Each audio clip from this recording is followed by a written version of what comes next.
Walang magvo-volunteer? Sa ano po sir, sa Euro? physical assessment?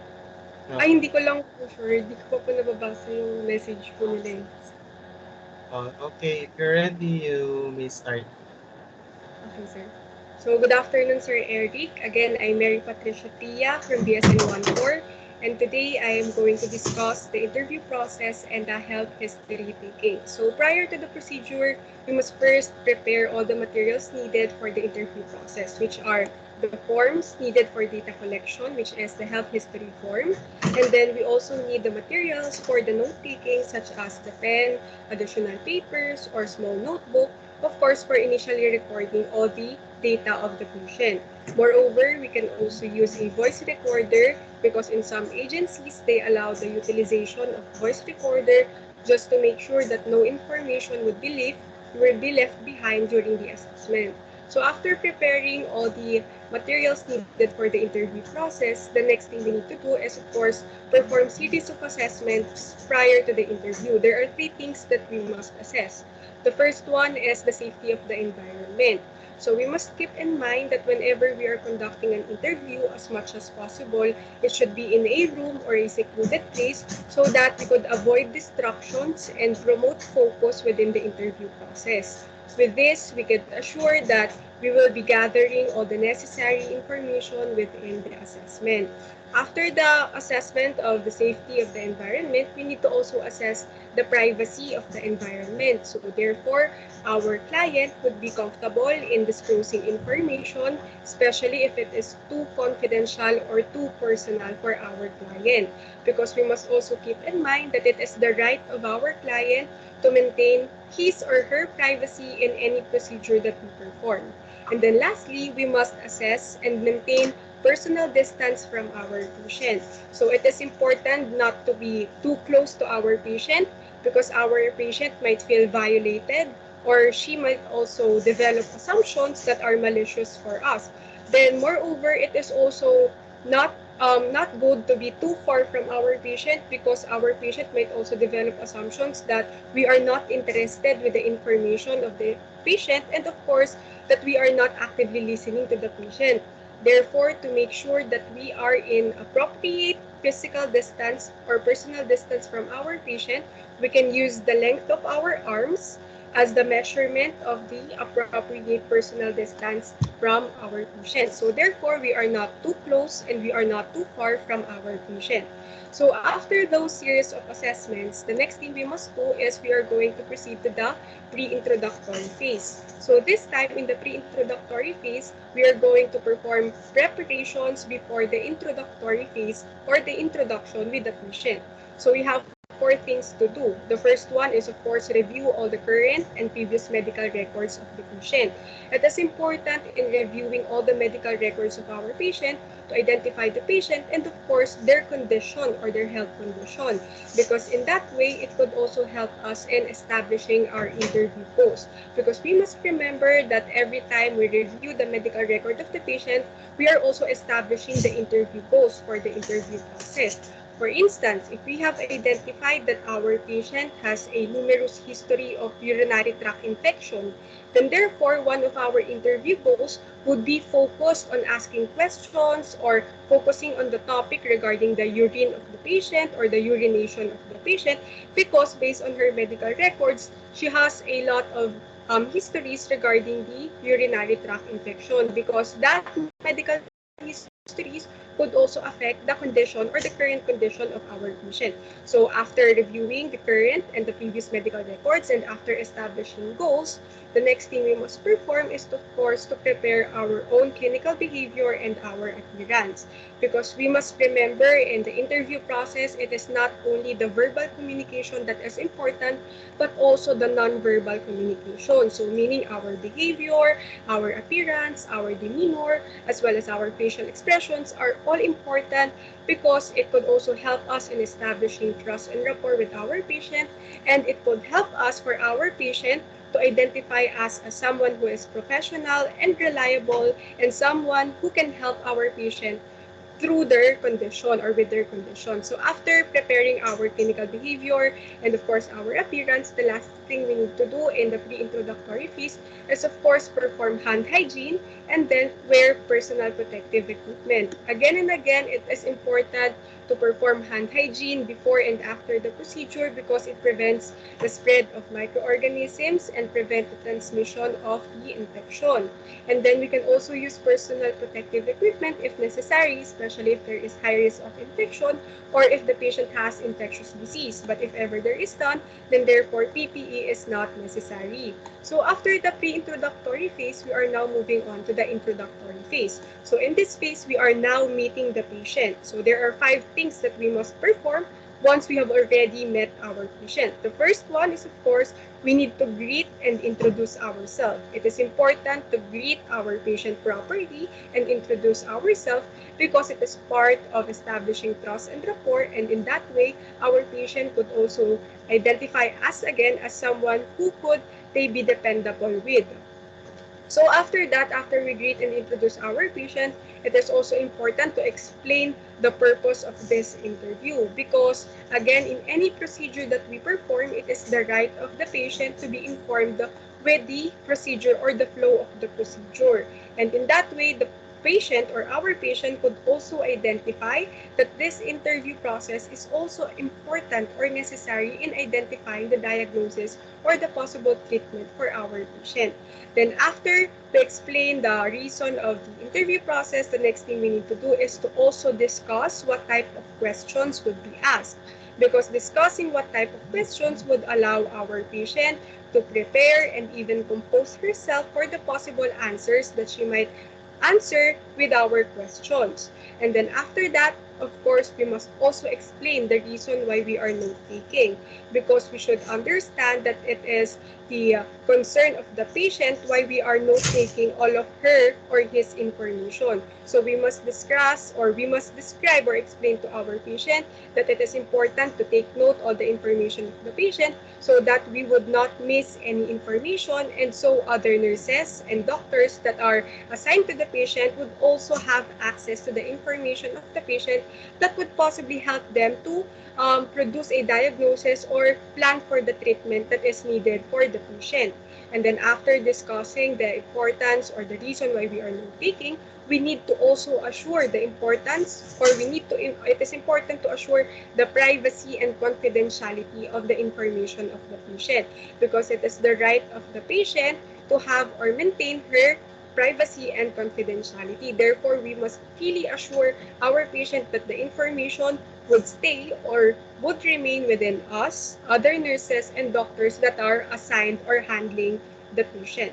So those are the introductory phase. After the introductory phase, we are now proceeding to the working phase. So under the working phase, this is the phase where we finally asking questions and gathering information in relation to the health history form. So there are actually 5 parts of the working phase, or these are the 5 informations, main categories of the informations that are needed in the health history form. We have the demographic data, we have the reason for seeking healthcare or chief complaint, and then we have the HPI or the history of present illness. We have the PHH or the past health history, and of course, the family health history of the patient. So let us start with the demographic data.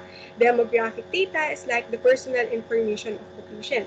So we must first ask the name of the patient. Of course, this could help us in identifying the patient. We should also ask for the address of the patient because it would also help us to locate the patient once she is already discharged from the hospital. And then we should also ask for the contact number, of course, for easily contacting the patient once the patient is out of the hospital grounds. And then we need to also ask the sex or gender of the patient. Remember that sex and gender are different because sex is the biological sex of the patient, it could be male or female, while the gender is the sexual preference of the patient, which could be classified in the LGBTQIA+, and a lot more.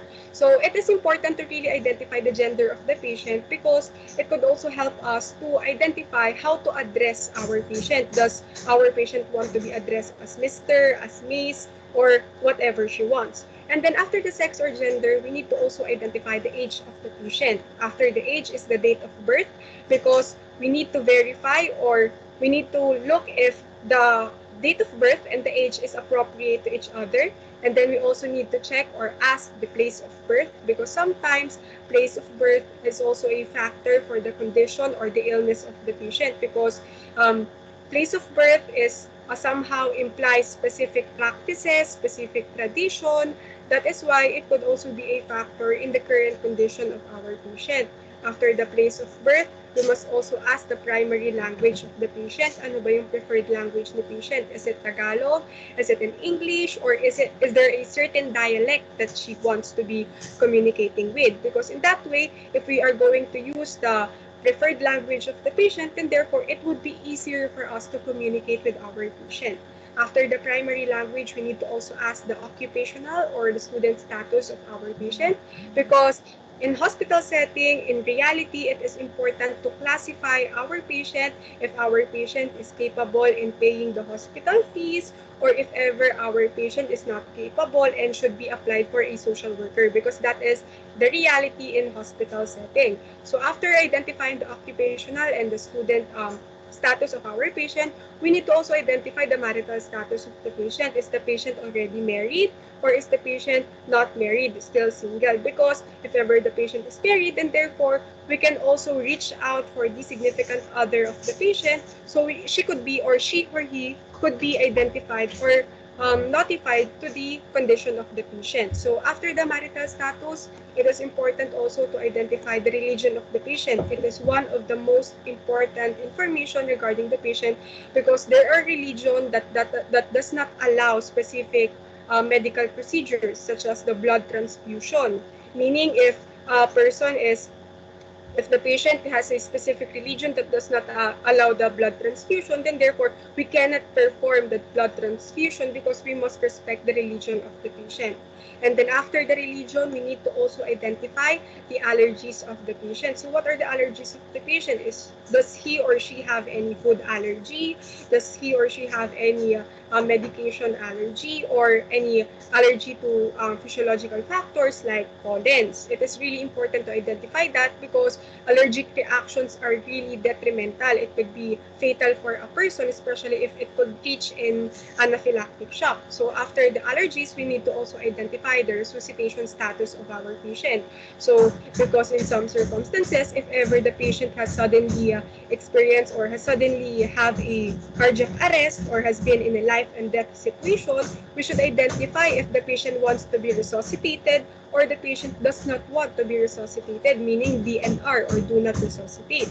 And then after that, lastly is we need to identify the guardian or person to not notify, together with their contact number, so that we could identify, or we could easily notify all the person or relatives or significant others of the patient if there would be an emergency to the condition of the patient. So those are the demographic data needed that we must gather. And then after the demographic data, the next one is the reason for seeking healthcare and the chief complaint. So usually, reason for seeking healthcare and chief complaint are just the same, because they are both the reason why the patient is in the hospital and asking for a care, or asking for the assessment of her condition. But usually today, most of the hospitals uses the reason for seeking healthcare, because it sounds more positive, because patient can really go to hospital right now even though they are not sick, or they don't have illness, because they just want to promote their health or wellness. However, because when we use chief complaint, kasi on the other hand, chief complaint sounds more negative, meaning there is really a complaint, or there is really a problem within the patient. So usually, most of the hospitals are now using reason for seeking healthcare, but within the PLM, the College of Nursing, we are still using that chief complaint, because if there is really a problem within the patient, then we need to use that chief complaint. So nonetheless, either reason for seeking healthcare or chief complaint, it is still the same, because it is the main reason why the patient is in the hospital. So after identifying the reason for seeking healthcare or chief complaint, we are now proceeding to the HPI, or the history of present illness. So these are all of the information regarding the current condition or the current complaint of the patient. So we can use a lot of techniques. There are cold spa, there are PQRST, and even old guard. So when we say cold spa, this means character, onset, location, duration. We have the severity, the pattern, and associated factors. So let's discuss it one by one. First is character. So when we say character, let us first ask what is the character of the symptom or the complaint the patient is complaining. So for instance, let us give a sample situation. If the patient is experiencing a pain, let us first ask the character of the pain. Is it stabbing pain? Is it throbbing pain? Is it radiating pain? So we need to identify what is the character of the pain. And then after that, we need to identify the onset. So what is onset? So we need to ask our patient kailan nagsimula yung pain na yon. And kung tumindi ba yung pain, or hanggang ngayon, na-experience niya pa rin ba, or nawala yung pain. So we need to ask when does the pain started. So usually, kunyari, sumagot si patient 3 days ago po. So that is the onset. So after asking the onset, we need to ask the location. What is the exact location of the pain? So we can ask our patient to point out where is the pain she is experiencing. So we can really have an accurate assessment kung saan ba talaga yung location. And we can also ask if nag-radiate ba yung pain, meaning lumilipat-lipat ba yung pain. For example, if the pain is, the patient is experiencing abdominal pain, we can ask saang location sa abdomen. For instance, sinagot niya dito sa bandang puson. Let us ask kung nag-radiate ba yung pain, lumilipat ba siya sa may sikmura, sa right side, left side, and such. So after the location, we can ask the duration of the pain. So the duration, this is the length of the pain attack. So usually kapag umaatake yung pain, gaano katagal siya? Nawawala ba yung pain? Nagre-reoccur ba siya? Gaano katagal yung interval bago mag-reoccur yung pain? That are the usual questions.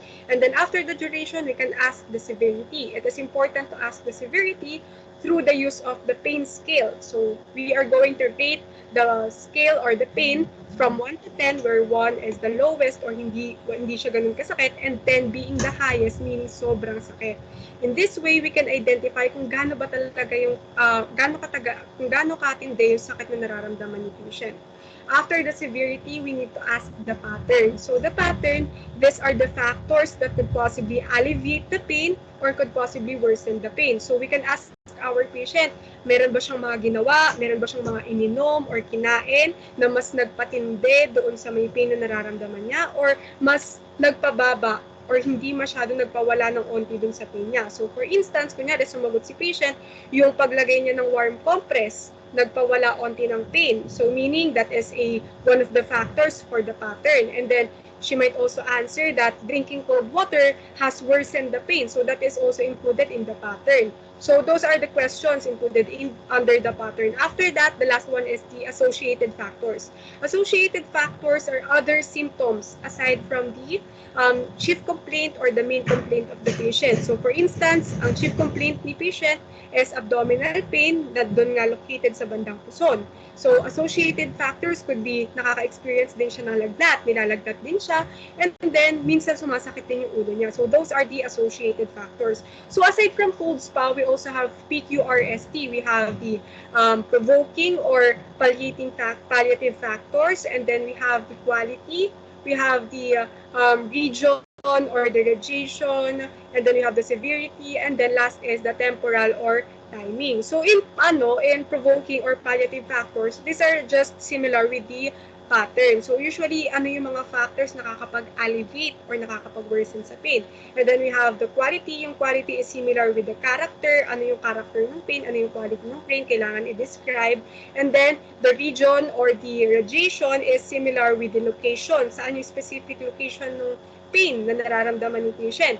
And then we have the severity, which is just the same with severity, the pain scale from 1 to 10. And then lastly is the timing or temporal factors that is similar with the onset and the duration, meaning kung kailan nag-start si pain and kung gaano katagal siya pag umaatake, nagre-reoccur ba yung pain, gaano katagal yung interval bago bumalik yung pain.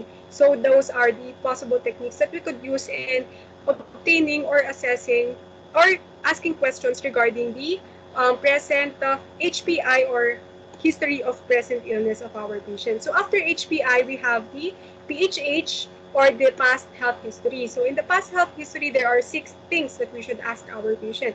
The first is any childhood illnesses. So does the patient had any childhood illnesses? Meaning nung bata ba siya, nagka-dengue na ba siya, nagka-typhoid fever na ba siya, and such, more of that. So after that, we need to also ask immunizations, the possible immunizations that the patient already had, especially whenever, especially starting from the patient is an infant up to right now. So si patient pa, nakapagpa-vaccine na ba siya sa polio, sa measles, or nakapagpa-COVID vaccine na siya. All throughout the lifespan of the patient, we need to take note all of the immunizations or vaccinations the patient already had.